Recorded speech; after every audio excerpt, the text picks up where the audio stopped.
so in love with you. Welcome back to Real Estate Mindset. Today's video is going to be absolutely bonkers, you guys. Today's video is your Thursday housing market update. So we're going to go over the Fred economic data, updated charts on 30-year fixed rate mortgages.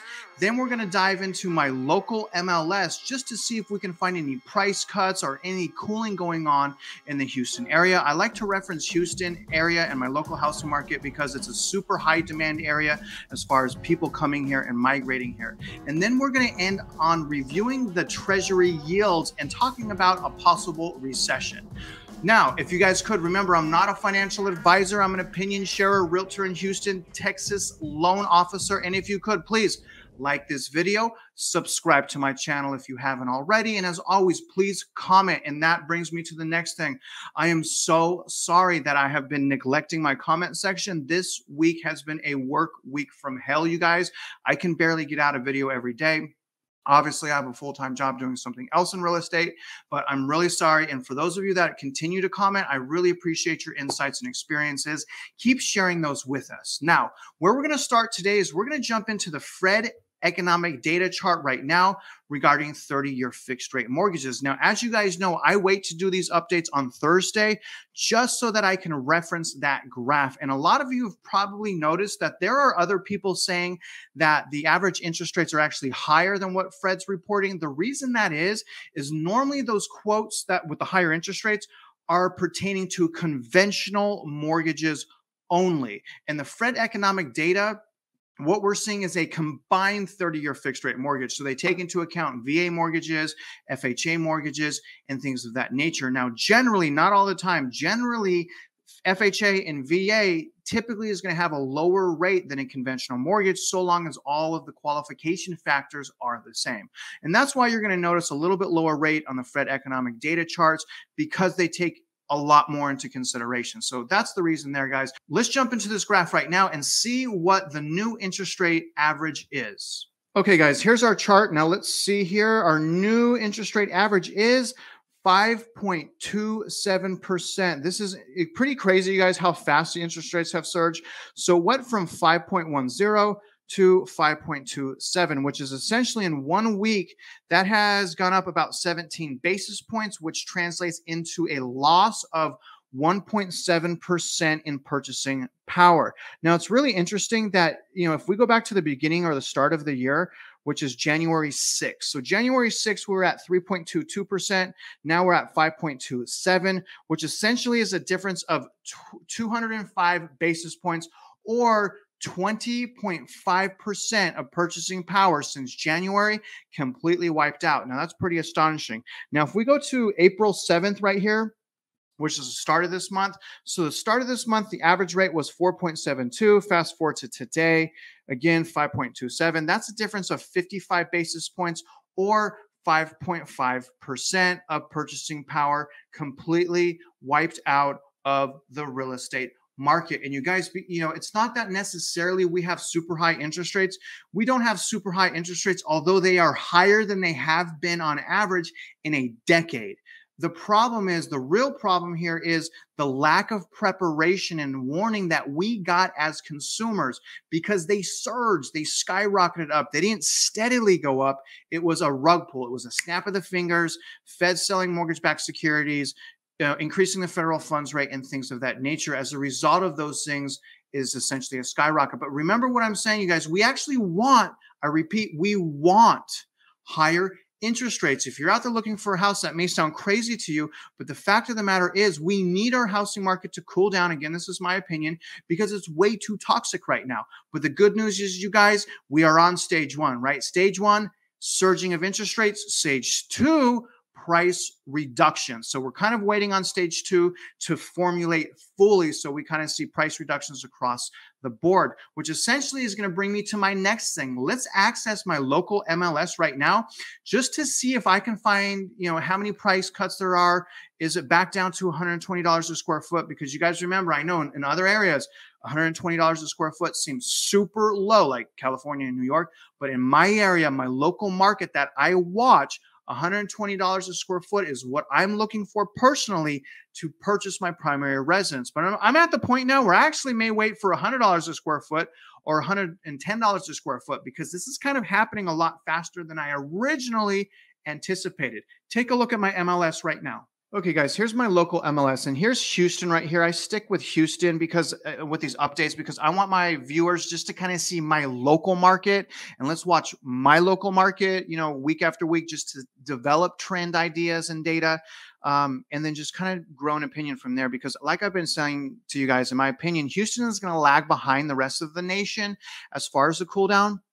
But where I'm going to go is north of Houston, in between New Caney and Humble. I'm going to go in that area, which is Kingwood I've been showing you guys. So let's take a look at the housing market right now. Now, here's what's really cool, you guys. Now, obviously, the houses that are in orange are houses that are on the market, but pending, right? So these houses in orange have contracts. The green ones are still available. So you could probably already notice from last week, you guys see a lot more green. We've actually had a pretty nice inventory increase this week. And so it's actually been really surprising. We've had a lot of inventory come on the market this week. But what I want to show you guys is down here. This is what I showed you last week. I want to show you guys some price cuts. So let's click on this one first, okay? Let me show you guys what we're looking at now. Now, look at this. It's still $156 a square foot, which is, in my eyes, way too high. 17 days on the market. And look at the price cut. They price cut this house $16,000. So it was at $315. They reduced it to $299. So thank God I'm seeing price cuts now, right? And I'm also seeing more inventory. Let's look at this one as well. Okay, let me click this. Price per square foot, $150 again. 40 days on the market. Price cut of $23,000. So this house is reduced $23,000. It was listed for $373, now listed for $350. So we're seeing some good stuff. Let's continue on with the reporting. Let's click on this one right now. I don't know if I've seen this one. Yeah, okay. So this one, 35 days on the market. Look at $126 a square foot. You see, so I'm almost in my target range where I'm like, going to be active in the market, look for houses. So it's lowering, and look at this price cut, you guys. So this was a price cut of about $25,000. So it was listed for about $324, and now it was dropped to $299 at $126 a square foot. So look at that, you guys. We're seeing a lot of price cuts now, and things staying on the market, much, much longer, which is, again, is super good.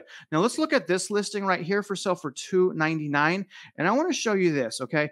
This is only 1 day on the market, but look at the price per square foot. So it's finally under my target range. Look, $118 a square foot. I said I'm going to go back into the market when I start seeing a lot of houses under 120. So we got one house under 120. It's going to be very interesting to follow this house because it's only been on the market 1 day. I anticipate this house selling quickly. And actually, I like this house myself. I kind of want to go out there, but I'm just not ready to hit the market yet, you guys. I still feel like it's too competitive.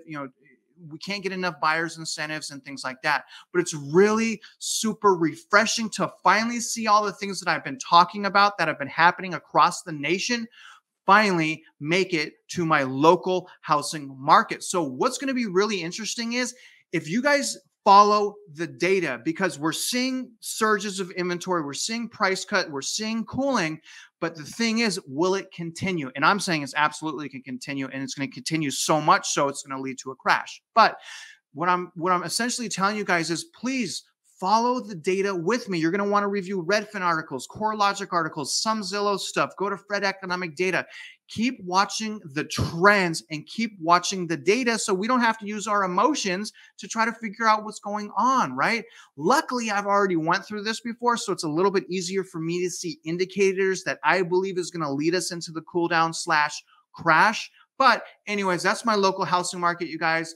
Thank God I'm starting to finally see signs that the surging of interest rates is finally working. It's finally starting to cool down our market. But the problem is we still do not have enough inventory, and our market is definitely still not a buyer's market. It is still a very aggressive seller's market. and they're essentially still getting away with murder. Now, what I want to do is I want to show you guys, and I want to bring up today's Treasury yields just to see if we can see how close the 2 and the 10 are from inverting. Now, as you guys know, one of the leading economic indicators or warning sign, if you will, for an incoming recession is the 2-year being higher than the 10-year Treasury. So the 2-year inverting over the 10-year. Now, we've already had that happen a few weeks ago. I called it on my show the same day it inverted. I actually made a video on it. So it's really cool to be following this data and to be right, because here's the reality, y'all. No one has a crystal ball. There are so many things going on in the world and so many things going on politically. I could be completely wrong about what happens, but I really don't think that I am. I think that things are going to happen the way they normally do, right? Which is in a cycle. It always happens this way. The problem is, I don't think we're going to be able to have a soft landing, right? So the Fed has come out and said, we want to come into a soft landing, maybe a mild correction, but I just don't see that happening because, again, the nature of our housing market essentially being artificially created by stimulus, free money, and COVID lockdown. So that's kind of the opinions I want to share with you there. But let's take a look at today's yields and see how far the 2 is from the 10 right now. Okay, you guys, and you can see here that this is as of 4:12 p.m. Eastern time, and this is May 5th, right? So this is today's date. Now, this is absolutely crazy, you guys. I'll save that for another video, but the 10-year is now over 3%, okay? That is bonkers. If anything has ever been bonkers in the history of bonkers, this here is bonkers, is over 3% now. But take a look at the 2-year. We have a big difference between the 2-year and the 10-year right now of, it looks like 31 basis points. So that's a pretty healthy gap right there. But look at the 5-year. The 5-year is no longer inverted. It's only 2 basis points away from inversion. The 3-year has a little bit of room, not much, but a little bit of room as well. So this is what, these are the indicators. It doesn't necessarily have to invert again for us to be in recession. We can actually already be in recession right now, because remember, the first quarter of 2022, negative GDP. My guesstimate was the first quarter of negative GDP would happen the third quarter of this year. So it's actually, I was wrong about that. It actually happened the first quarter of 2022. And I think that surprised almost everybody. So if we have one more negative GDP in the second quarter of 2022, we are officially in a recession right now, right? Now, here's my warning about recession. Job loss, right? Job loss, employers aren't going to be making enough, essentially employers aren't going to be making as much money. So there's going to be a lot more job losses. When there's job loss and unemployment goes up, a lot less people purchase houses for obvious reasons. When less people purchase houses and when there's less demand, obviously what will happen to supply? It will go up, right? So look out for that in the future. Now I'm going to conclude this video, you guys, with just some general conclusions that I've got from reviewing this data. Now, first of all, a recession, in my opinion, is coming, okay? So recession is coming, and I don't want you to get the wrong idea that I'm just talking about doom and gloom, doom and gloom. What I'm trying to do is prepare you, right? If you're prepared, you will succeed. And that is why I'm doing this video. So the question is, if a recession is coming, what can you do to prepare? And the thing is, and again, this is my opinion, the first thing you're going to want to do is monitor your budget and then rebudget, right? A lot of people waste money on subscriptions, going out to eat. There's so much wasted spending. It needs to stop. Right? So rebudget. Number 2, save as much money as possible. Save, save, save. It's probably never been more important to save money as it is right now. So save. Number 3, build your credit, right? Stack your credit worthiness. Keep your utilization ratio under 30% on your credit card. So have phenomenal credit worthiness during this process. Now, the 4th thing, and this may be one of the most important things, get another source of income, right? Get another source of income to prepare for any potential employment loss, which is exactly what I'm doing myself. All of the things that I just told you guys, I'm doing those. I'm constantly trying to get other sources of income, building my credit. I'm completely out of consumer debt. I'm saving as much money as possible, preparing myself for the upcoming changes in our housing market and upcoming changes in the economy. And here's the thing, you guys. Yeah, maybe I'm preparing for the doom and gloom. So if it does happen, guess who's going to be prepared? I am. If it doesn't happen, guess who's going to have really good credit, a lot of money saved, a good budget, another source of income?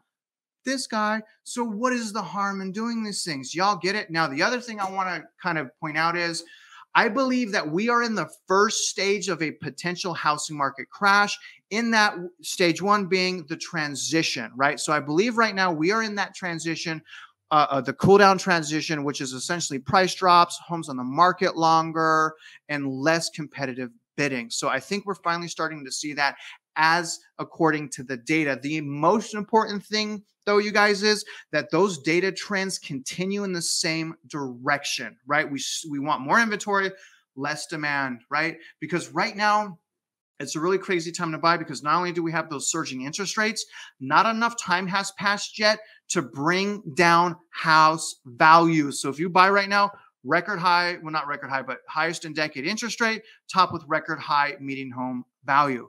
See what I'm saying there? Really bad combination. Plus, on top of that, people are going over asking price and over appraisal value, which I really can't recommend that. And I'm talking a lot of money over appraisal and over asking price. And when you do that, you already start home ownership upside down. So anyways, you guys, that's going to conclude this video. And I really, once again, from the bottom of my heart, I appreciate all of my subscribers and all of your comments. And once again, I'm really sorry for kind of lagging behind on responding to the comments. I promise to try to do a better job at that. Now that it's Thursday, my week isn't going to be as crazy. So I plan on getting back on there and talking to you guys. You guys help me grow. And I also help to help you guys. I hope that you guys get a little nugget of education and an empowerment from each of my videos. Okay, so just listen to what I'm saying very carefully. And as always, you guys, if you're out there investing in real estate, I wish you luck and I hope you win.